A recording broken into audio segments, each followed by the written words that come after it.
History and Politics, the audio podcast of the Körber Foundation.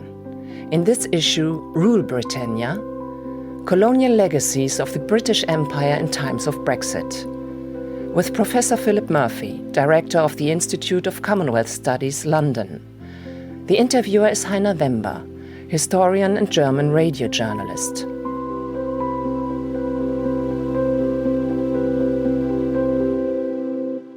Welcome, Philip Murphy. We are glad that you are one of the Körber history experts in our podcast.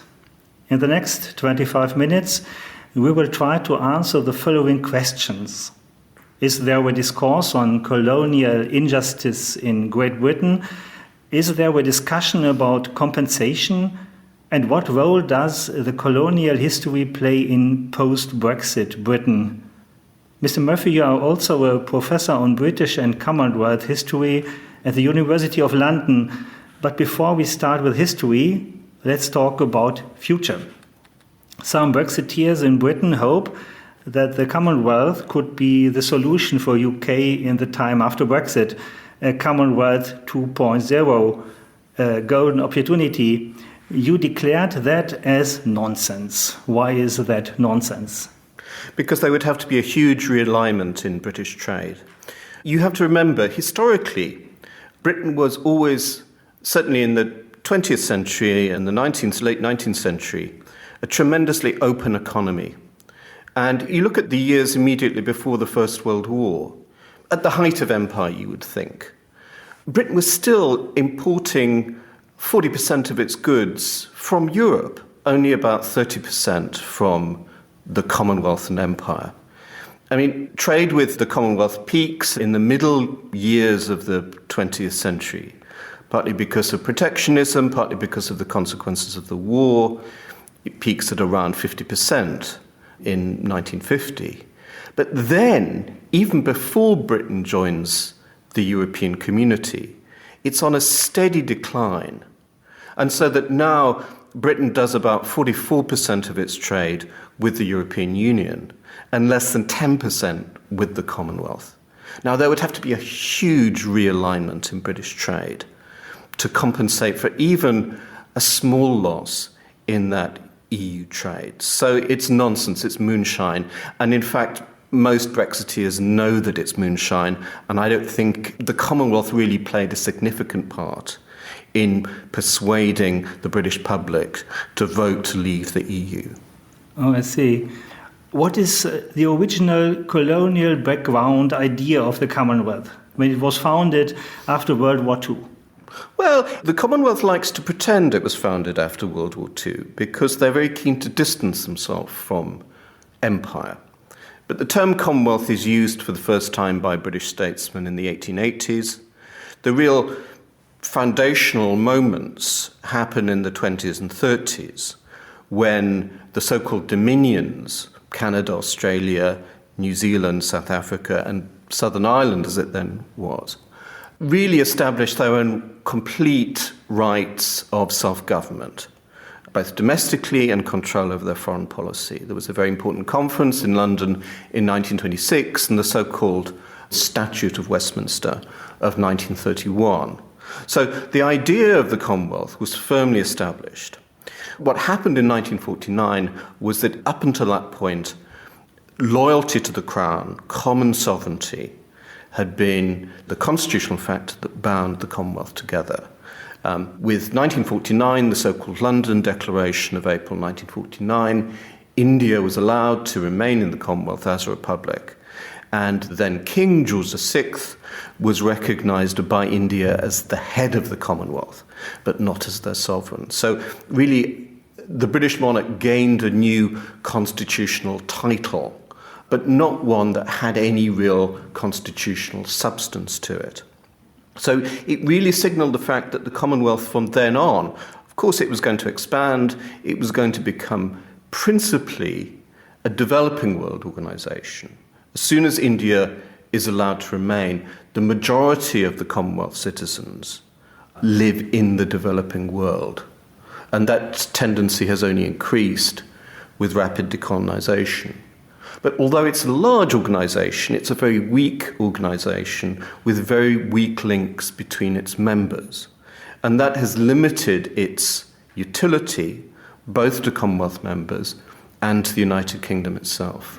If one says we brought a railway to Africa and India, a common language, a school system, and we guaranteed a kind of Pax Britannica, peace in the British Empire, doesn't that hinder a sense for the dark and cool side of history?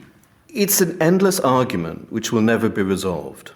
Defenders of empire could say, yes, we brought schools, civilization, education, roads, trade, Christianity, or they might not say that anymore. Critics of empire would say you brought oppression, you brought racism, you brought slavery, you brought small states that are barely viable. Think about the Commonwealth itself. The majority of its nation states are defined as small states, so less than about 2 million people. Those are not particularly viable states, and attempts at federation in the closing years of the empire and early years of independence were largely unsuccessful.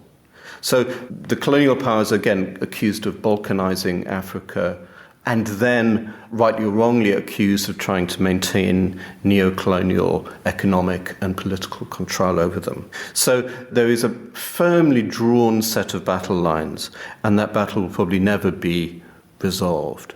And it's not what historians are interested in. Historians are not interested in was empire a good thing or a bad thing.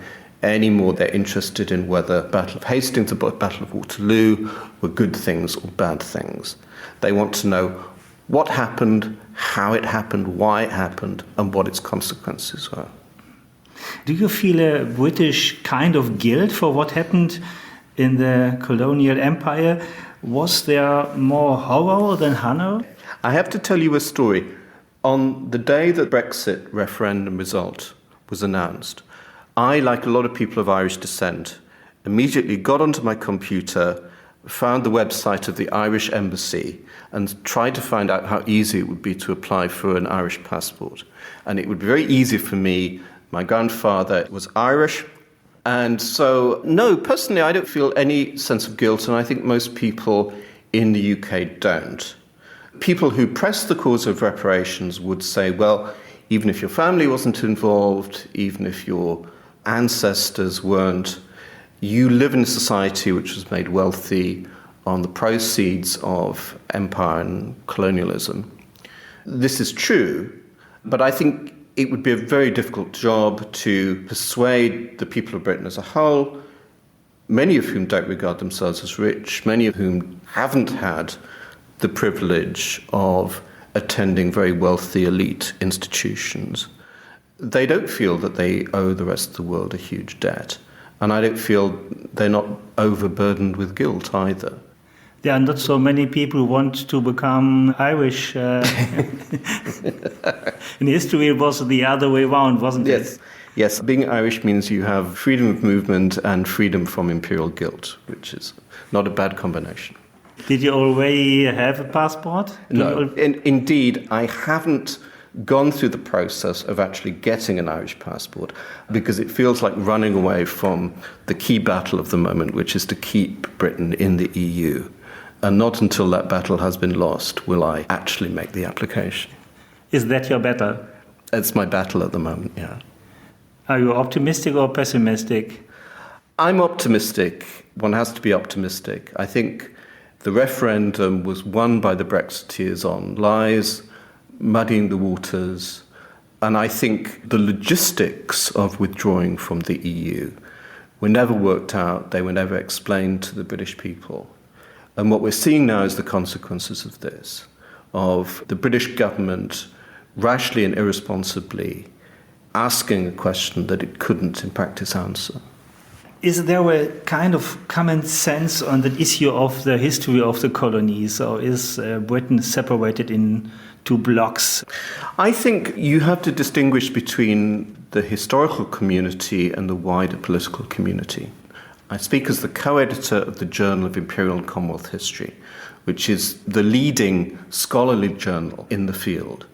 The field of colonial history is incredibly rich incredibly vibrant at the moment. There are many, many younger, talented early career scholars from around Europe, North America, around the world working in this. The quality of the work being produced is outstanding and improves every year. So it's rich, it's vibrant, and there is a kind of broad consensus about what we regard as good and bad history, based on our own sense of our craft as historians.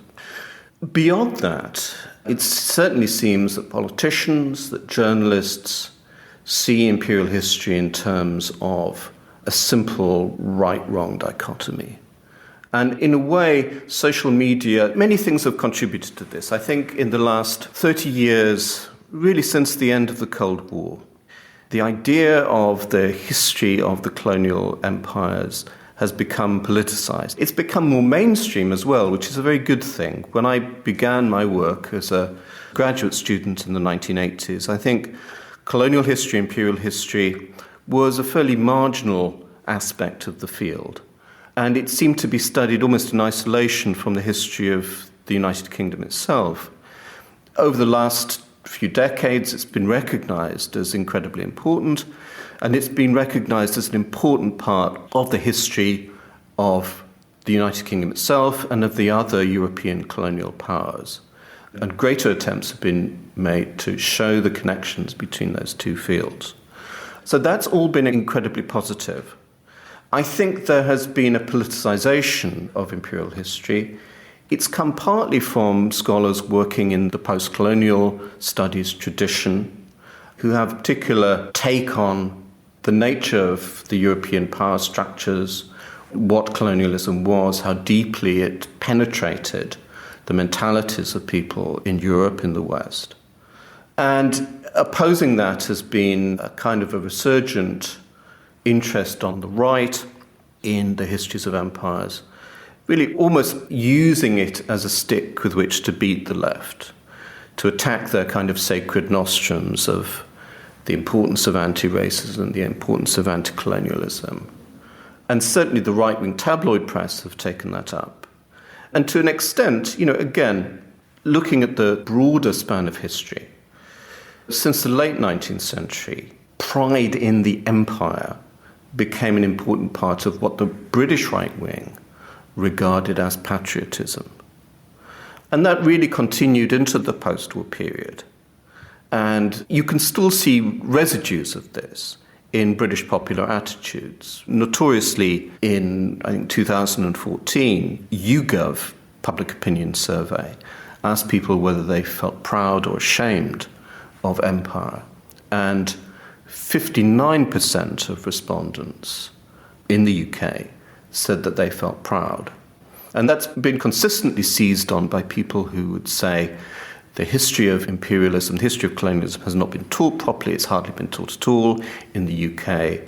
People in the UK don't understand how destructive and oppressive colonialism was. One could say a number of things about that, including that only 2 years later, in 2016, a similar question was asked, and a much smaller proportion of people said they were proud, about 44%. So the question itself is perhaps too vague, too easy to be interpreted in many different ways, to really point to a strong strain of public opinion there. But certainly people on the left would say that attempts have been made by government to whitewash the empire, to disguise its wrongdoings, the abuses committed in its name, to hide documents even. And again, that conversation continues. Let's talk about politics. Has the British government taken any steps to encourage such a process? The British government is very nervous about engaging with this. It does so when it has to, largely around anniversaries, state visits, visits abroad by prime ministers. If a British dignitary is going to be put in a position where they're confronted with a historical memorial or there's an anniversary, the Foreign Office will think very carefully about how the politician, how the political leader should respond. And sometimes there have been expressions of regret. For example, the bicentenary of the abolition of slavery In 2007, Prime Minister Tony Blair expressed regret about slavery and the legacy of slavery.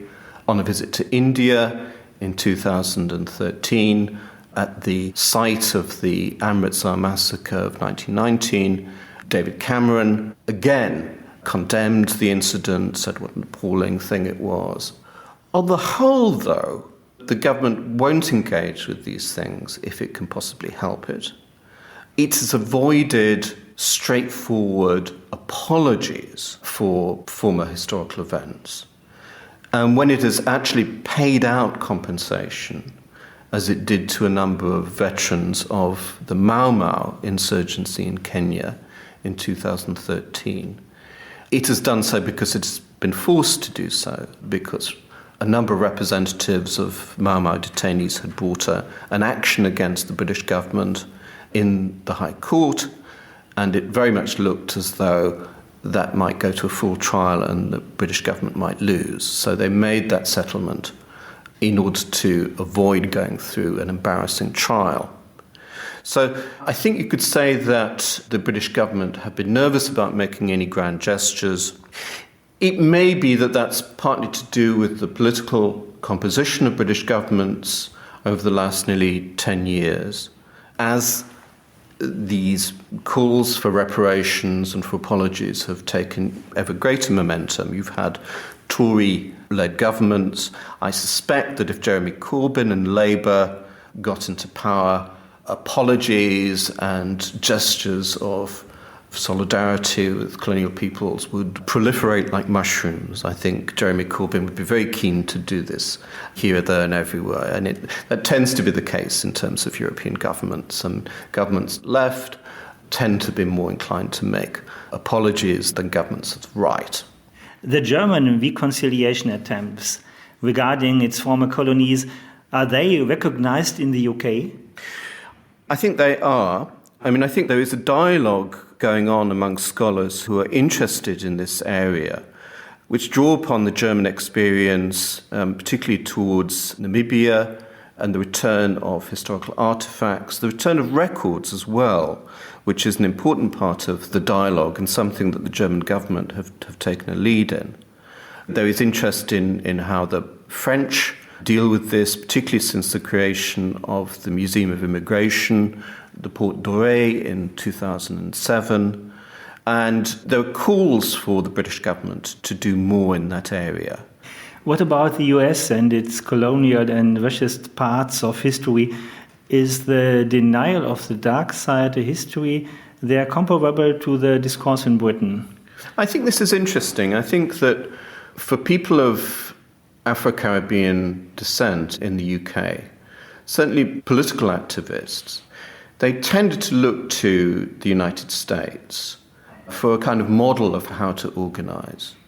So the civil rights movement in the United States, the Black Power movement, had a huge influence on black politics in the UK. But in a sense, in the UK, the Afro-Caribbean population is a much smaller proportion of the total population. It's currently only around 3%. And it doesn't really have this kind of heroic history of struggle that it can point to, in the same way that the Americans can point to Martin Luther King and Malcolm X. And that, in a way, I think is why, and it doesn't have a huge domestic grievance in the way that slavery was. I see, yes. Where do African countries stand in the discourse on compensation today? I think, in a sense, the Caribbean states are far better than African states at speaking with one voice and organizing themselves around this issue. And certainly when I've been to events in London about reparations, it's really been the Caribbean community who've been speaking up and making most of the running there. Africa is more divided. It has different sets of interests. Its states are closely aligned to a number of different developed states, not just in Europe, but also China, for example, and India. And Africa, of course, is the recipient of a huge amount of foreign aid. Certainly a very large proportion of the British aid budget goes to Africa. You described the Commonwealth as a smokescreen. What is the idea behind that? It's comforting to think that the Commonwealth still exists and still means something. And of course it does in terms of 53 states from around the world belonging to this one organisation. But the organisation is not at all effective in coordinating common action. In fact, it's very difficult, almost impossible, to point to anything really concrete that the organisation has done for the last 25 years. So to that extent, it's the ghost in the machine of the British national psyche, rather than a genuinely serious international organisation. What's left from the Commonwealth, the Commonwealth Games? Yes. And, you can see in the Commonwealth Games how the idea of empire into Commonwealth worked, how that transition worked. It starts out in the 1930s as the Empire Games. In the 1950s, it's rechristened as the Empire and Commonwealth Games. It becomes the British Commonwealth Games in 1970, and only the Commonwealth Games in 1978. So it's a perfect example of the slow and almost imperceptible change from Empire to Commonwealth. But the British, they don't need the Commonwealth Games anymore because they have got the Champions League. That's right. And now they've started to win serious numbers of medals in the Olympics. I think this could possibly be the end for the Commonwealth. But the most important is the Champions League in the moment. Yes. I mean, someone said recently that the one way to stop Brexit would be for UEFA to declare that only EU countries could compete in European football. And I think that may be true. If the Commonwealth is such unimportant, it could cost you your job.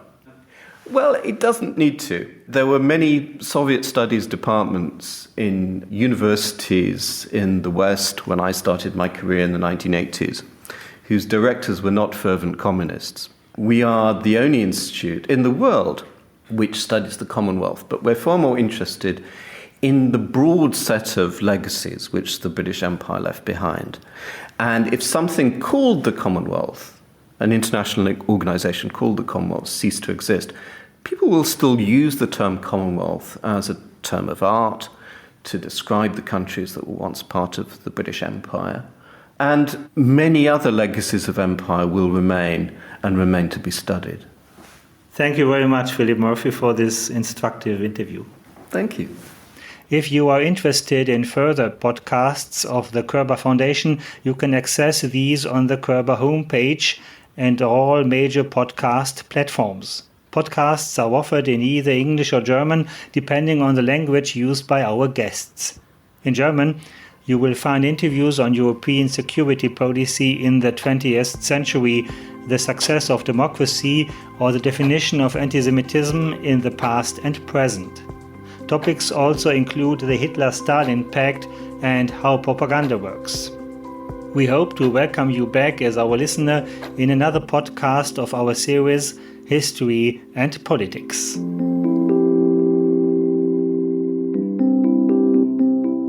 History and Politics, the audio podcast of the Körber Foundation.